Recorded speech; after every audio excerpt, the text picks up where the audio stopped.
Polé Chalhi, la prison centrale de Kaboul. Des centaines de prisonniers ont quitté ses murs depuis le début de la pandémie, graciés par un décret présidentiel.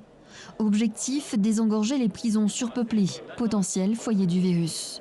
C'est ici, dans ce hangar, au cœur du centre pénitentiaire, que l'avenir des détenus se joue.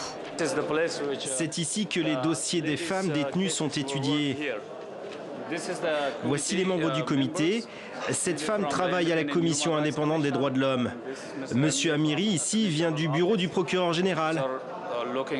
Ils étudient les dossiers, je signe ensuite et c'est envoyé au bureau d'exécution.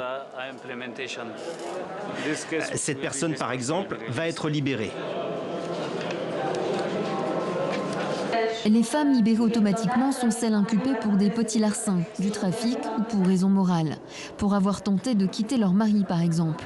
Dans la plupart des cas, leurs familles refusent de les accueillir. Les seuls endroits où elles peuvent se rendre sont des refuges comme celui-ci.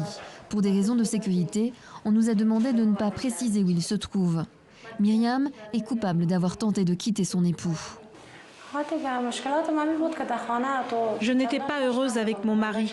Ma famille me disait que je devais supporter tout ça. Je suis restée 9 ans avec lui et un jour, quelque chose de très mal est arrivé. Je me suis enfuie.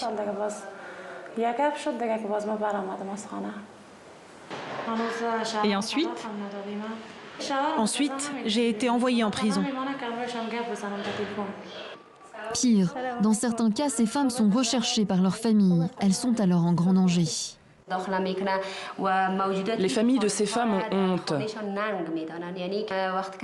Les tuer quand elles sortent de prison devient pour leurs proches une question d'honneur. La pandémie de coronavirus a accéléré la libération de ces femmes, mais elle marque aussi le début d'un autre combat, un combat plus difficile et beaucoup plus dangereux pour vivre, comme une double peine.